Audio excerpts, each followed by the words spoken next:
नमस्कार, next 9 news देख रहे हैं आप। मैं हूं आपके साथ प्रांशु राठौर। आजाद समाज पार्टी के राष्ट्रीय अध्यक्ष चंद्रशेखर आजाद जो बार बार पहल करते हुए दिखाई देते हैं कि कैसे भी करके बहुजन समाज पार्टी की अध्यक्ष जो हैं मायावती एक बार फिर से पिघल जाएं, एक बार फिर से उन्हें बसपा की तरफ ले जाएं। बार बार उनके जो सियासी बयान सुनने को मिले हैं उससे यही संकेत मिला है कि अब भी वह मायावती का साथ चाहते हैं। क्या वाकई में चंद्रशेखर आजाद को मायावती का साथ मिलेगा या नहीं, ये तो वक्त के साथ साथ पता चलेगा। लेकिन फिलहाल यहाँ पर सवाल ये बन जाते हैं कि आखिरकार मायावती का अगला अहम फैसला अपने भतीजे आकाश आनंद पर क्या कुछ हो सकता है।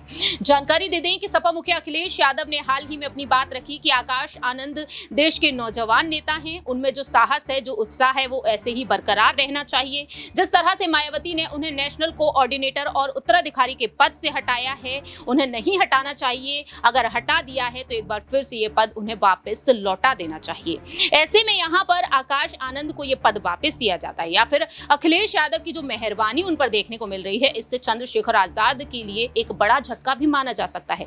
इस पर हमारी सहयोगी क्या कुछ कहती हैं, सुनिए जरा। कहीं ना कहीं अगर अखिलेश यादव के साथ आप देखें, अगर आकाश आनंद का एक तरह से वो अपने हाथ उनके साथ जोड़ लेते तो आप देखिए चंद्रशेखर आजाद के लिए बड़ा झटका होगा, क्योंकि अभी भी कयासबाजी बेहद तेज है कि चंद्रशेखर और मायावती एक साथ आ सकते हैं, गठबंधन कर सकते हैं। आप देखिए अगर गठबंधन अभी भी होता है तो कहीं ना कहीं अखिलेश यादव के लिए भी बड़ा झटका होगा। लेकिन अगर ये मामला पलटता है और आकाश आनंद अगर आप देखें कि बहुजन समाज पार्टी का भी हाथ छोड़ते हैं, या अगर हम कयास और अटकलों के बलबूते पे ही बात करें, अगर आकाश आनंद ऐसा कोई भी कदम उठाते तो आप देखिए कहीं ना कहीं चंद्रशेखर आजाद के लिए बड़ा झटका होगा। लेकिन कहीं ना कहीं आकाश आनंद के लिए भी ये बड़ा झटका होगा, क्योंकि मायावती ने अभी तक भी उनसे भरोसा नहीं हटाया। मायावती का सीधे तौर पर यह कहना है कि अभी वो उतने मैच्योर नहीं है, इसलिए वो पार्टी की कमान नहीं संभाल सकते। तो मुझे ऐसा लगता है कि अगर बहुजन समाज पार्टी की ओर से कहीं ना कहीं आकाश आनंद को नहीं पीछे करा जा रहा है, उन्हें नहीं छोड़ा जा रहा है, अभी भी कहीं ना कहीं मायावती की ओर से भी और बहुजन समाज पार्टी की ओर से भी कयासबाजी तेज है कि आकाश आनंद को एक बार फिर से लोकसभा चुनाव के बाद उन्हें वापस से एक तरह से पार्टी में ले सकते हैं, वापस से उनको पार्टी में पद दे सकते हैं।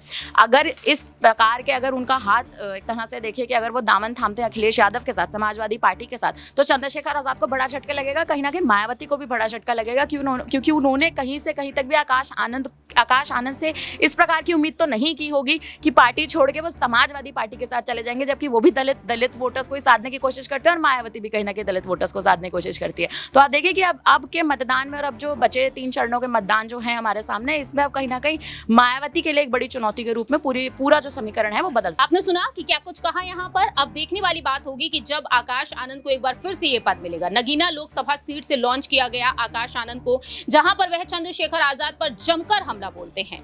अब ऐसे में यहाँ पर युवा नेता के तौर पर बसपा के उत्तराधिकारी बनकर, मायावती के उत्तराधिकारी बनकर वह जिस तरह से काम करते हुए नजर आते हैं, एक बार फिर से उनकी इस पद पर वापसी हो जाती है। तो आप समझ सकते हैं कि आखिरकार आकाश आनंद कितनी बड़ी मुश्किलें खड़ी कर सकते हैं चंद्रशेखर आजाद के लिए, क्योंकि दलित और मुस्लिम वोट बैंक को वह साध रहे हैं, मायावती के नक्शे कदमों पर चल रहे हैं। अब देखते हैं कि आने वाले दिनों में क्या कुछ अहम फैसला होता है मायावती का। फिलहाल इस खास रिपोर्ट में इतना ही। बाकी की तमाम अपडेट्स के लिए देखते रहिए नेक्स्ट 9 न्यूज।